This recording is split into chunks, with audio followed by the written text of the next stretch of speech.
Israel के खिलाफ चीन बड़ा खेल खेल रहा है। ये बात मैं नहीं, ये रही इजराइल की रिपोर्ट, जिस रिपोर्ट को जारी किया है जेविश पीपल पॉलिसी इंस्टीट्यूट ने। इसके अंदर बताया है, इस पूरी रिपोर्ट में बताया है कि चाइना पहले यहूदियों के लिए, इजराइल के लिए ठीक था, लेकिन जैसे जैसे इजराइल मिडिल ईस्ट के करीब हुआ, अरब देश, मुस्लिम देश, ईरान के करीब हुआ, वैसे वैसे उसका एजेंडा चेंज हो गया। अब चाइना के लोग इजराइल को पसंद नहीं करते हैं। चाइना के लोग यहूदियों से अब नफरत करने लगे हैं। चाइना अब हर तरह से मुस्लिम देशों का साथ देता है और यहूदियों के खिलाफ रहता है। हजरत, इथियोपिया का जिगरा देखिए। सलाम करता हूं इथियोपिया के राष्ट्रपति को। भाई, इजराइल का राष्ट्रपति इथियोपिया गया, इजराइल का राष्ट्रपति और इथियोपिया मिल रहे थे, साथ में थे। इजराइल के राष्ट्रपति के मुंह पर ही इथियोपिया के राष्ट्रपति ने कहा कि हम 2 स्टेट सॉल्यूशन को सपोर्ट करते हैं। हम हर तरह से चाहते हैं कि फिलिस्तीनी लोग आज़ादी से रहें, जिए और उनकी ज़मीन का अधिकार उन्हें दिया जाए और 2 स्टेट सॉल्यूशन निकाला जाए, तनाव खत्म किया जाए। हजरत, इतना जिगरा हमारे वाले में थोड़ी है। हमारे वाले के बारे में पूरा दिन दिखाया गया कि अरे प्रधानमंत्री मिलने गए और उनका मोदी मोदी इजराइल की संसद में नारा लग रहा था। अबे अपनी संसद में आता नहीं, इजराइल की संसद में पहुंच गया। बहुत बढ़िया भाई, बहुत बढ़िया। अरे भाई, जो दिखाया उसमें इंटरेस्ट नहीं है। हमें तो रात वाले प्रोग्राम में इंटरेस्ट था कि रात को मोदी जी ने क्या किया। तू समझा? हाँ। नहीं, तू समझा नहीं। हंस लिए, समझ गए? आजाद भारत के प्रधानमंत्री मोदी जी जब वहां पहुंचे हैं तो भाई फिर वही गो गो गो। भाई कुछ समझ में नहीं आ रहा किसी को, लेकिन इतना बड़ा मुंह फाड़ के हंसना और दूसरे की पत्नियों का हाथ पकड़ के दबाना, कोई इनसे सीखे।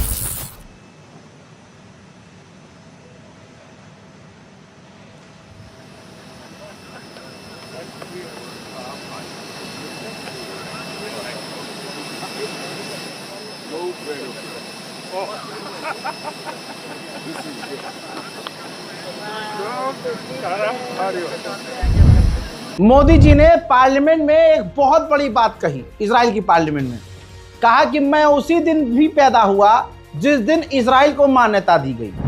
सुनिए।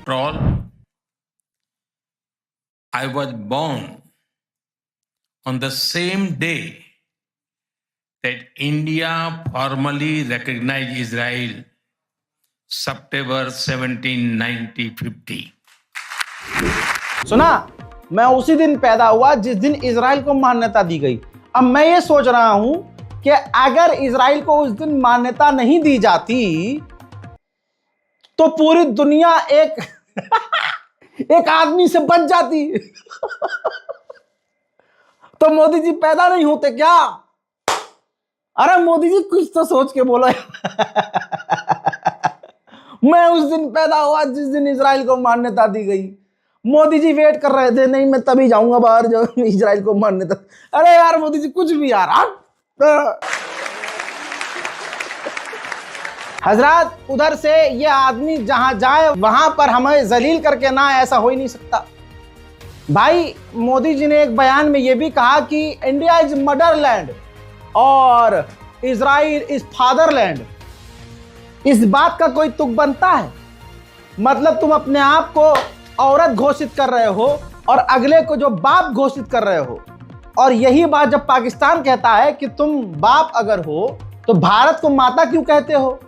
जब हमसे मैच होता है तो कहते हो कि हम पाकिस्तान के बाप हैं, और जब बात आती है मुल्क की तो अपने मुल्क की बात करते हो तो कहते हो भारत माता है।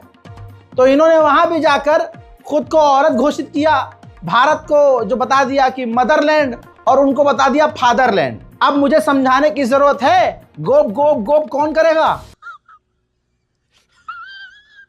हजरत मोहतरम प्रियंका गांधी ने ट्वीट किया था कि यहाँ जो पार्लियामेंट में इजराइल में जाकर मोदी जो स्पीच देने वाले हैं उसमें इजराइल ने जो जेनोसाइड किया है उस पर भी बात करें, फिलिस्तीनियों पर जो जुल्म किया है उस पर भी बात करें। लेकिन दोस्तों, ऐसा हो ही नहीं सकता। अगला आदमी कभी इजराइल के खिलाफ बोले हो ही नहीं सकता, क्योंकि आरएसएस और इजराइल की नीति एक है। तभी तो आप देखिए गोदी मीडिया के एंकर्स कल कितना खुश थे।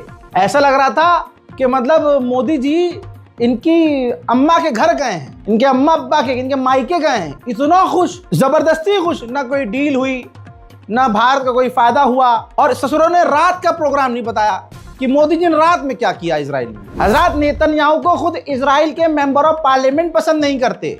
जब मोदी जी वहां पहुंचे हैं तो रिपोर्ट यह भी है कि पार्लियामेंट में मोदी जब स्पीच दे रहे थे तो नेतन्याहू के विरोध में मोदी जी की स्पीच का भी विरोध किया और कई सारे मेंबर ऑफ पार्लियामेंट बाहर चले गए। हजरत एक स्पेशल चीज ये भी थी कि खुद नेतन्याहू ने इंडियन ड्रेस पहनी हुई थी।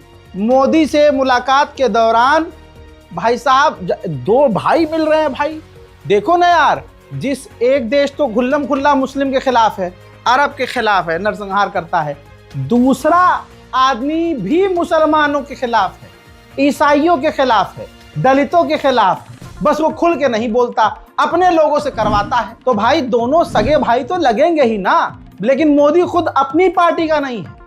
मोदी जी और ये बीजेपी खुद अपनों के सगे नहीं है। भाई अटल बिहारी वाजपेयी को ये लोग भूल गए। अटल बिहारी वाजपेयी ने खुद अपने मुंह से कहा था कि ये यहूदियों ने फिलिस्तीनियों की अरब की जमीन पर कब्जा किया हुआ है, इनको फिलिस्तीनियों की जमीन छोड़कर जाना होगा। आज खुद के पूर्व प्रधानमंत्री, एक दिग्गज लीडर के ये खुद के खिलाफ है। ये खुद उनके सगे नहीं हुए, ये किसके सगे होंगे? एक गलतफहमी पैदा की जा रही है।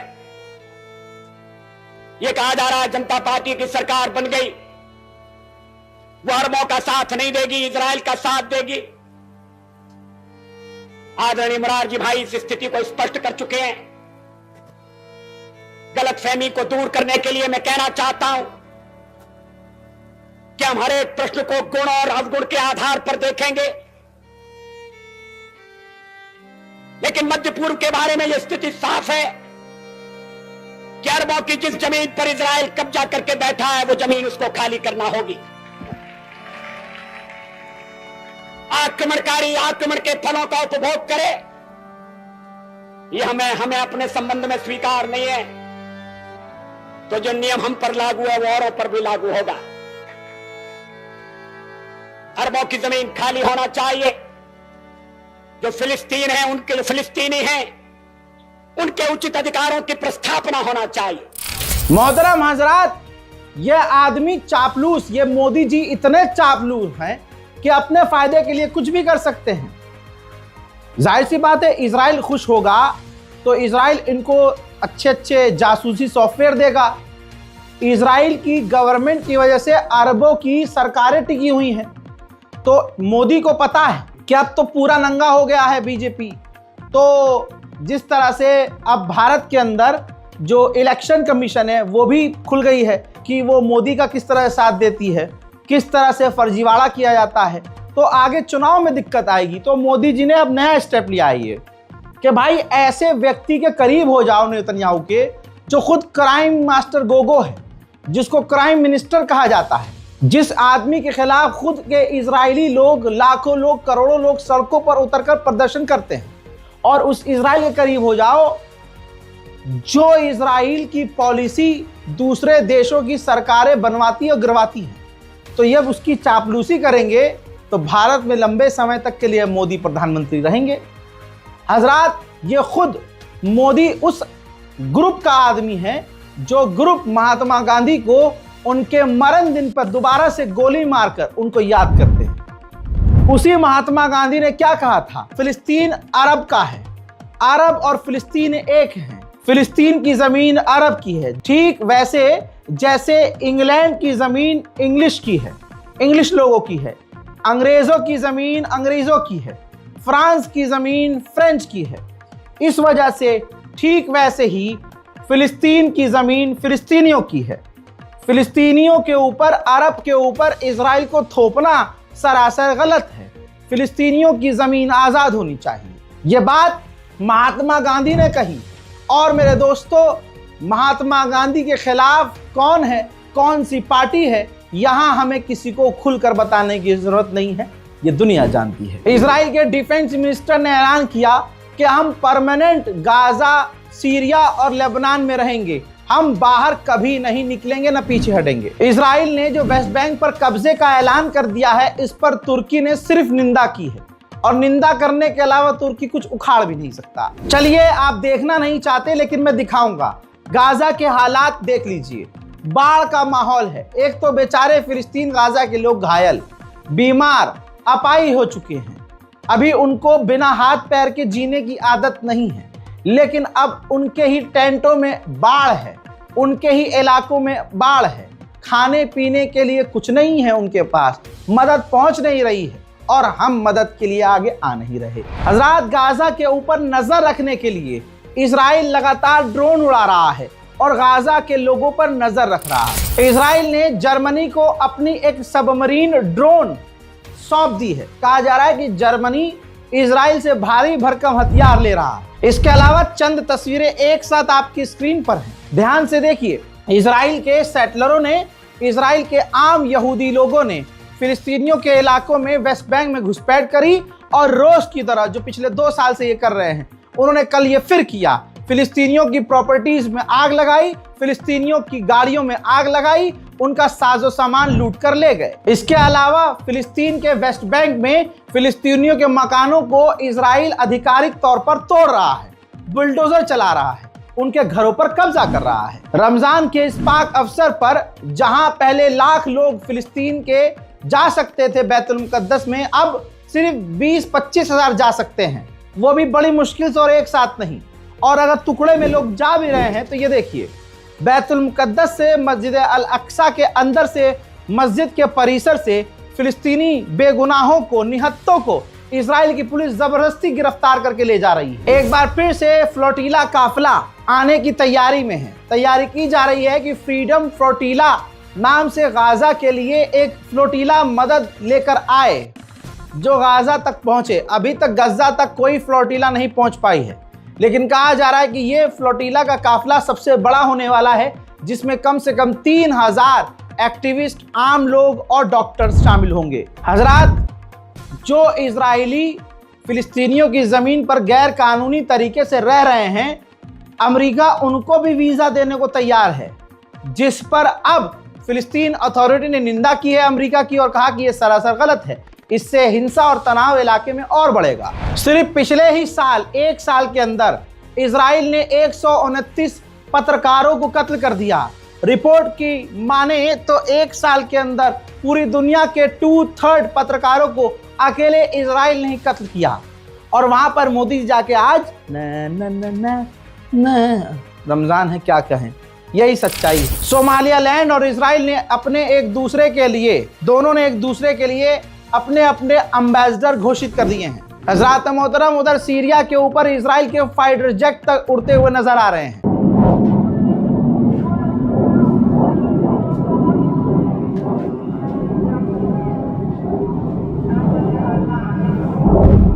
हजरात मोहतरम, गाजा और फिलिस्तीन की मदद के लिए अब आगे आ नहीं सकते, ना आ रहे हैं। जैसे हम पहले पिछले साल तक मदद भेज पा रहे थे, अब वैसे नहीं भेज पा रहे हैं, क्योंकि सब ठंडे पड़ चुके हैं। सबको आदत हो गई है गाजा फिलिस्तीन के कटे पटे लोगों को देखने की, लेकिन कभी अपने आप को रखकर देखिए, तब आपको एहसास होगा।